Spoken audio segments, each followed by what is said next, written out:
Good morning mga kamaster. May gagawin tayo ngayon dito. Isang mixer. So, bali ito, nabuksan ko na mga kamaster. Hirap buksan, maraming tornilyo. Yan, no? So, ganito yung nangyari. Napasukan ng tubig. Yan, no? Bali, ang gagawin natin dito mga kamaster ay lalabhan natin to. Tapos ipapakita ko sa inyo kung paano natin patibayin ito. Pag natuyo na, may ilalagay tayo.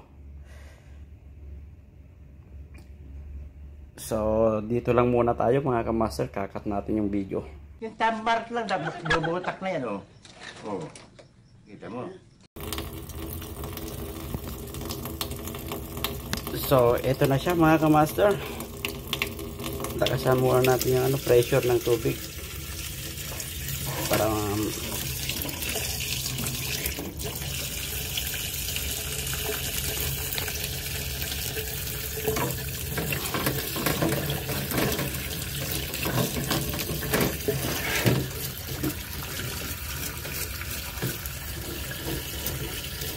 So, ganito lang mga kamaster.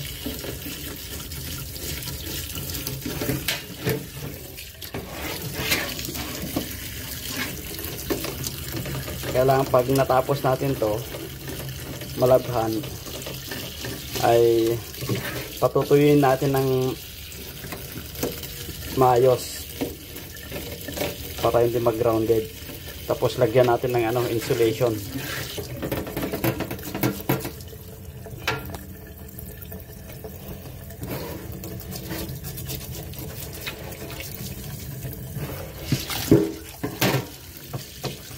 So, cut muna natin mga kamaster. Naging bayaw lang kita kundi sisingilin kita. Okay.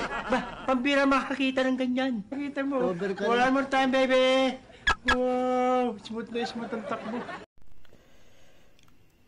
So, bali ito na yung nilabhan natin na board mga kamaster. So, malinis na siya. Ayan na siya. Oh.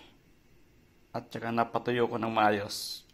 Kaya lang yung napuruhan na component natin ay pinagtatanggal natin mga kamaster. Ito.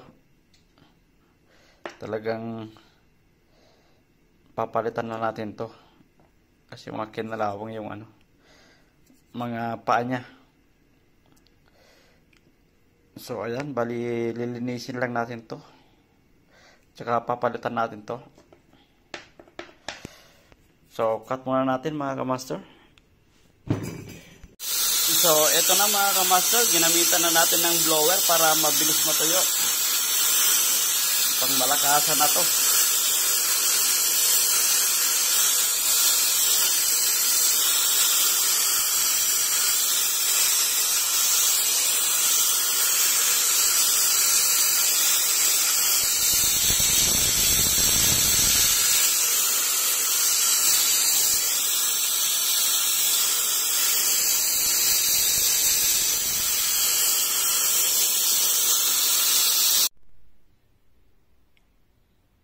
So, ito na mga kamaster yung ginawa natin.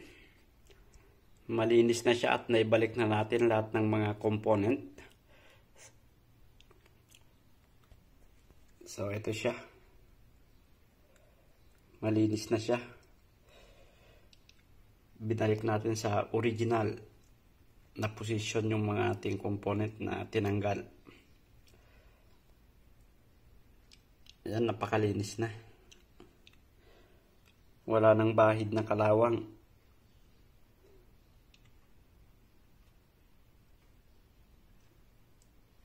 So, ibalik lang natin sa sakahan niya. Tapos magpa-final check tayo. So, ito na mga kamaster yung ginawa natin. Naibalik ko na sa original na position yung mga volume control niya. So, ayan. So, bali yung power input pala nito mga kamaster ay 18 volts. Ayan. Baliktad. 18 volt siya. Ayan. So, bali may ginawa ko rito, improvise. Bali 12 volts ito, in-step up ko lang. So, ayan. Para matesting natin. So, testing natin. So, bali ito na siya mga kamaster. So, bali yung in natin, ito ay gumamit tayo ng ito, yung cord papunta ng ating cellphone. Ayan. Papunta ng ating cellphone yan. Tapos ito naman, yung out, papunta rito sa ating subwoofer. So, ayan. So, bali nilagay ko na yung ating 12 volts. Ito. Tapos i-power on natin. Grabe. Power on. Subukan natin.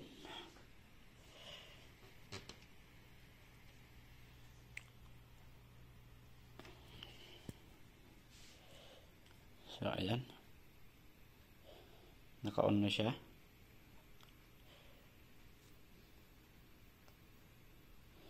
Naka-on na siya.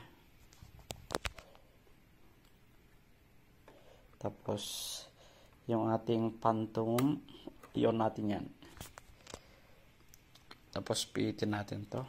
Kailangan dito lang tayo sa auxiliary. Kasi yung auxiliary yung ginamit lang natin. Auxiliary.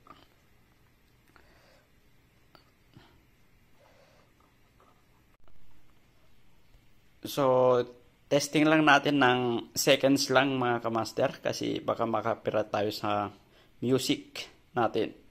So, nakapit na yung ating auxiliary. Nilagay lang natin sa gitna. Tapos ito.